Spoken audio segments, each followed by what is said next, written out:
So here's what she shares. It comes down to the fact that I'm not living up to my standard. At the end of the day, I'm not saying I did that really well or excellent. I know I can do better and be better, but it's this overwhelming feeling of I'm doing it, so it's fine. I feel so much weight and heaviness lately. It's just overwhelming. Welcome to the Permission Slip podcast, where I, empowerment coach, mindset expert, and holistic nutritionist Carmen Oling, share with you the tools, conversations, and resources you need to write your own permission slip, take massive action, and become obsessed with your own life. Let's get started. Welcome back to the Permission Slip podcast. And this episode is going to be a quickie for you. And I am lovingly calling it Check Yourself Before You Wreck Yourself. So I have 3 ways I'm going to encourage you to sit down and to check yourself today, because again, that's what this podcast is all about. It's giving you tidbits of information to get curious about and try out in your life and see if it works for you. And if it works, keep doing it. Keep going for it and allow this podcast and these tips and tools and resources that I share to be a catalyst for you to do it your way, to live your life, to design your life and focus on feeling good like we always talk about. So this episode was really inspired by a question that I got from one of our community members. So I'm going to take a moment and just read it to you. And I want you to think about like, oh, can I relate to that? Because as I read it, I got like this feeling in the pit of my stomach because I was like, oh, yeah, I've been there. And not only have I been there, but I've been there multiple times at different times in my life. So here's what she shares. It comes down to the fact that I'm not living up to my standard. At the end of the day, I'm not saying I did that really well or excellent. I know I can do better and be better, but it's this overwhelming feeling of I'm doing it, so it's fine. I feel so much weight and heaviness lately. It's just overwhelming. Let that sink in for a moment. Can you relate? Right now, if you can relate, like make sure to take a screenshot of this episode so you can send it to a friend. So you can send it to your sister, so you can send it to a coworker. Because here's the thing I want you to know, if you don't take anything else away, is we've all experienced this. We don't talk about it. And I know you've heard me say before, but vulnerability is the most magical part of our human existence. It connects us so freaking deeply with ourselves, with spirit, with the universe, with God, and with each other. And when we're hiding because we feel guilty or shameful, or we feel like we're the only one, it just totally disconnects us from all of that. So I want to encourage you to share this episode and be like, yeah, I felt this. How about you? And start that conversation. Tag me on your Instagram stories and just put it out there and see what comes back. You're going to be so surprised that so many of the women in your life are going to be like, oh my gosh, yes, I'm raising like both of my hands right now. This is how I'm feeling. Or I just recently felt this, or I felt this so many times. And you know what the cool part is like, but you know what? This is how I got through. You'll hear those types of stories, or maybe you'll hear like, I'm still in this shit. Girl, we're in this together. Let's work on this. Let's listen to the rest of this episode because Carmen's going to tell us how to check ourselves before we wreck ourselves in 3 ways to check yourself. But that's the first thing, is we are more the same than different. I know you've heard the cliche saying before of we are all one. Like, we're all energetic beings. Everything is just energy. And so when we're a child, we are so curious. That's why they always say, have a childlike curiosity. We have a beginner's mindset. We want to soak it all in. We want to play individually on our own, but yet we want to be with others as well. We want attention and we want love, and we're not afraid to say when we're upset and cry, right? So the first thing that I want you to check yourself around is, well, going back to what I was just saying, where I was going with that being childlike is we forget. We just like I forgot my train of thought with that, how I was talking about we're all energetic beings and we're all one, and then I went into the child thing. So it's just we forget because someone along the way told us we weren't good enough, that we were ugly, that we were too short, too tall, too skinny, too fat, not smart enough, not fast enough. We weren't chosen. We were skipped over. And so we start building up walls around ourselves. And we start building this identity of who we think that we should be.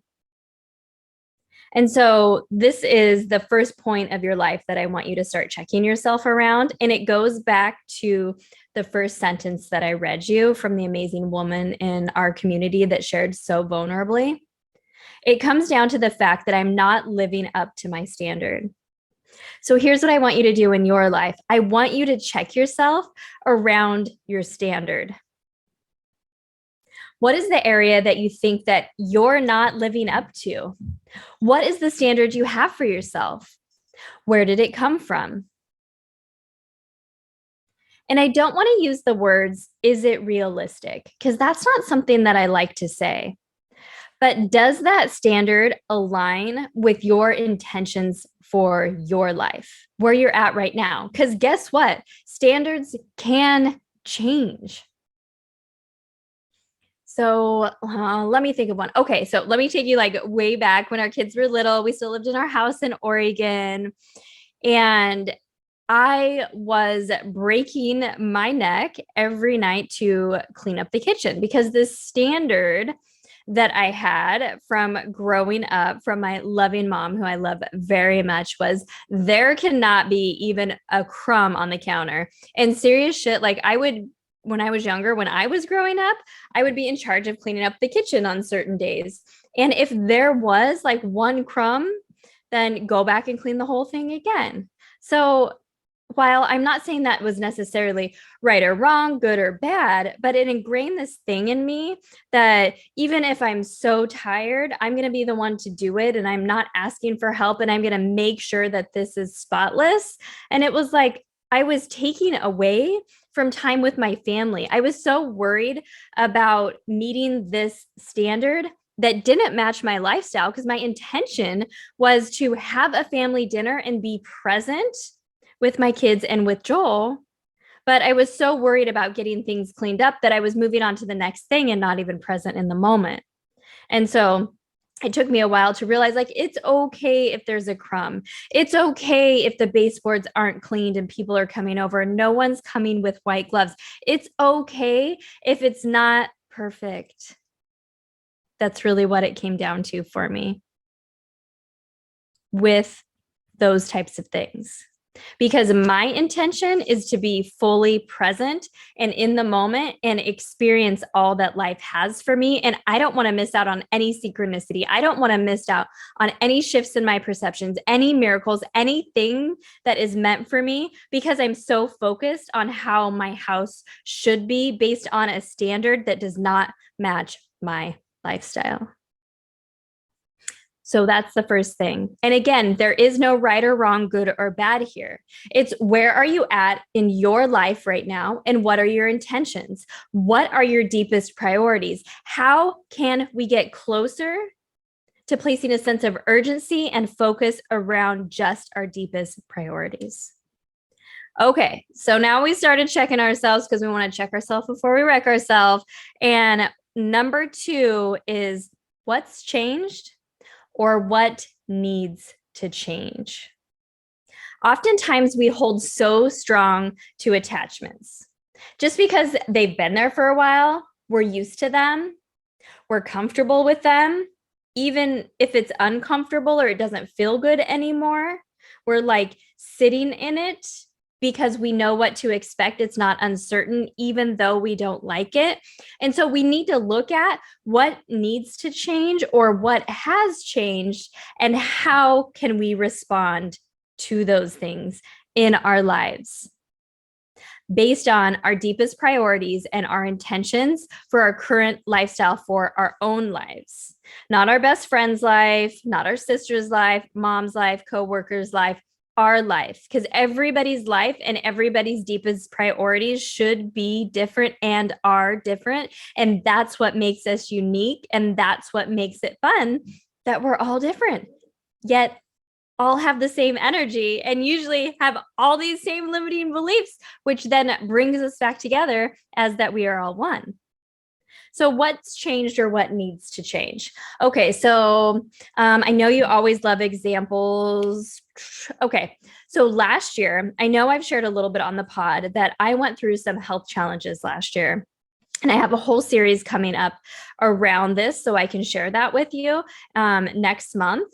But here's what I want you to know is I was having some trouble with my hormones. So basically I did a Dutch test and my hormones were messed up. I had like basically no testosterone, no progesterone, which was causing my estrogen to be way high because those two things really balance each other out.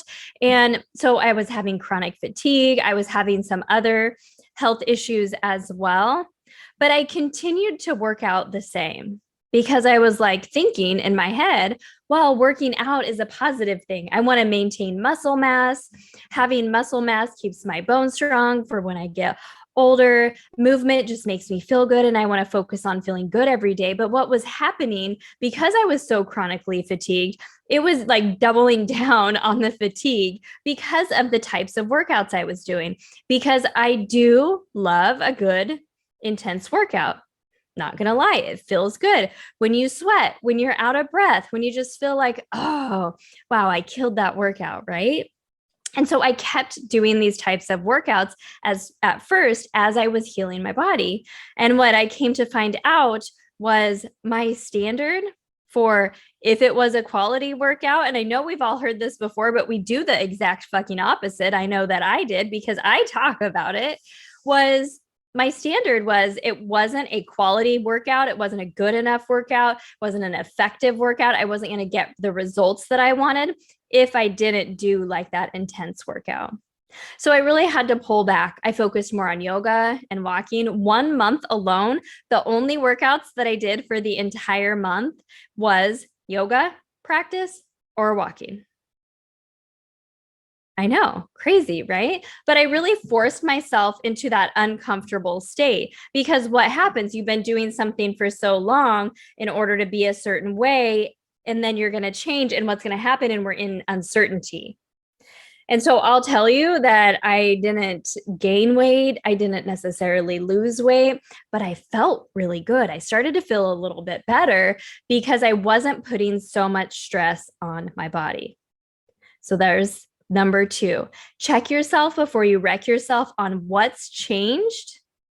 So like I shared, my hormones changed, my body was changing. So what needs to change? How I'm taking care of myself in this season of my life needs to change. Now, I'll tell you, it's been about a year since I started that healing journey. And yeah, like next week will be a year. And I put in a few high intensity workouts, but I do it based on my cycle, based on my flow of my body. And I know the weeks out of the month where I can do that best. And it just works. So the last thing here where you need to check yourself before you wreck yourself is around your motivation. So you want to go back to what are my deepest priorities and what is my intention in my life right now?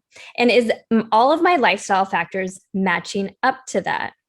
Or am I reaching and striving for something that is not really important to me, that it's important to someone else? Or am I reaching and striving for something that is not part of my deepest priorities and my intention, but it will feed my ego self? Juicy, juicy, right? What do I mean by that? So first of all, Maybe you have a best friend that's been working on a goal and you're like, oh, that sounds fun. I should do that too. Or maybe in business, you see someone doing something and you're like, oh, that looks really cool. That's being successful for them. I should do that too. But when you really step back from it, that's not aligned with who you are. That's not aligned with the intention of what you're trying to bring to the world. And you're doing it because you see other people do it. But when you do that, it just dulls you basically, because when you're not in alignment, you're not in that energetic flow. So that's the first thing. But the second part of this, and this was something that I got checked on a little bit, and I had to check myself at our recent Powerhouse Women Mastermind, was I was talking about being the one, like around family and friends, for being the one to like plan things and making sure that I was really intentional around my time with them, making sure I was giving back and doing things where I could, which is all good, right? And I want to do that. I want to do all of those things.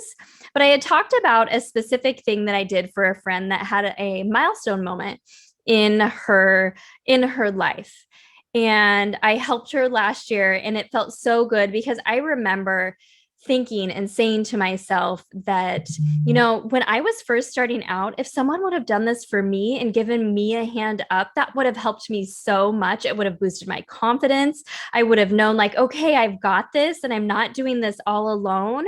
Because sometimes when you're building a business, it definitely feels like you're doing this all alone. Okay, if you feel me, then yeah, let me know. And I did it, I was thinking out of all pure intention. And then I was asked the question as I was talking about like navigating relationships, and I'm in a season of upgrading all areas of my life. So, how do I let go of guilt around different things? And they go, okay, that one thing that you did for your friend, or when you think about doing those things and you say it's your role, is it from a place of love, or is that your ego self? And is that your ego self wanting to be like, oh, wow, look what Carmen did? And I was like, oh, shit. I have not considered that, because I do deeply, like genuinely, authentically, like want to help people. But I think there is a line where we can be like, oh, look what I did. And so if we cross that line, that's when we can get into that area of expecting things in return or resentment, feelings like that. And as I sat, I answered the question. And yeah, I would say that I did get some validation from that. My ego self was validated a little bit because I was able to bring people together in a big way and support her. Do I still think my initial intention of doing this because I wish someone would have done it for me? I know it would have bolstered my confidence. It would have shown me that I'm not doing this by myself, that we're meant to do this together, like all of those things. And because I love creating experiences and bringing people together in a way that connects them so deeply with themselves and each other. Yes, it was that. But there was a little bit too, I can't lie, that was like, ooh, ego self, pat on the back. So check your intentions, check your motivation. Are you doing it because it's someone else's goal or dream, or it looks really shiny and cool? Is it a squirrel moment, but it's not really aligned with your life, your intentions, and your deepest priorities? Or are you doing it just to get accolades? So that's what I have for you today. This is how you can check yourself before you wreck yourself. And I hope this was helpful. Now, that screenshot that you took, I want you to go ahead and I want you to send it to a friend, a family member, a coworker, someone in your life, and say, me too. Like I've experienced this as well. And I just want you to know that, because see what kind of conversations open up. And I would love to hear from you. So shoot me a DM on the gram at Carmen Oling. I would love to hear from you. And I'm super excited to be so connected to everyone this year in person. So if you haven't heard, I am bringing this podcast live on tour, multiple tour stops this year, where I am doing just what I said, creating experiences for other ambitious, amazing women to connect with themselves and each other in a big way in their own community. So far, we have a tour stop in Salem, Oregon on April 16th, and then one in Colorado Springs on May 14th. And upcoming, I'm looking at, of course, Florida, because that's where I'm at, Texas and Arizona, possibly Virginia. So if you are in a community and you're like, we need that, we need you, I want to collaborate with you, I want to hear from you. So you can go ahead and email my amazing brand operations coordinator, Kathy. So email her, Kathy at carmenoling.com, and let her know your idea and how we can collaborate and how you and I can bring women together. I would love to do that. And I can't wait to see you at the first tour stop in Oregon. And don't forget, check yourself before you wreck yourself. Thanks for listening. As always, I am super grateful, and I will see you next week.